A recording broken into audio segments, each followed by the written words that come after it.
Hello, my name is Raquel Guerrero, and this video is for Management 110 Lab on Friday from 9 a.m. to 9:50 a.m. And the skill that I'm going to be discussing today is decision making. It is the lowest scoring skill that I had on my assessment. I had a negative 15-point gap.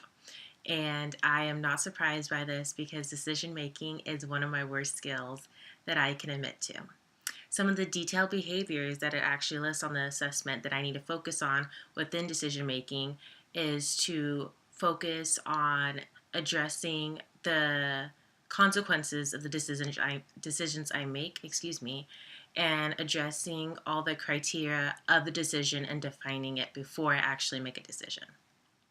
So to become better at decision making, I am planning to take any courses at Fresno State that relate to decision making or management in that area, just so I can become more aware of the different techniques that there are and what is available and what personally fits me best for the decisions I can make and will make in the future.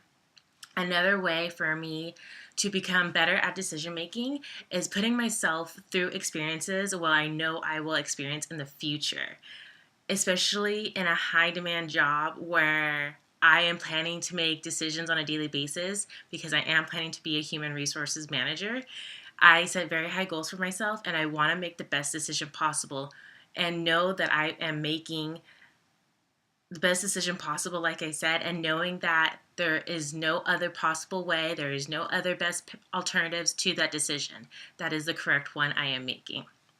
Continuing on, I know this will work because gaining all those new experiences and gaining the knowledge of each decision that I made, knowing that decision and knowing that that's the best outcome from that decision will ultimately help me in the future. If I experience something right now and I had the exact same experience or have the exact same decision, a decision that I have to make in the future, I already know I experienced this and what did I do back then? If that was the best way, then I will make the exact same decision.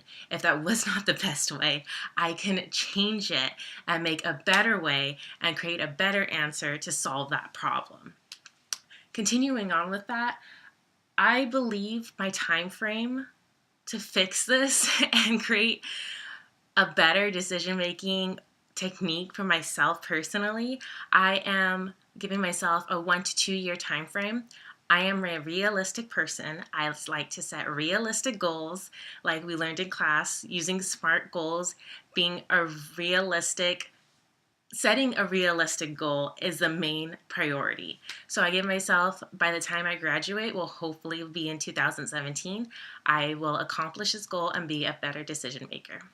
Continuing on, I believe the only way I can measure this skill is by keeping a journal.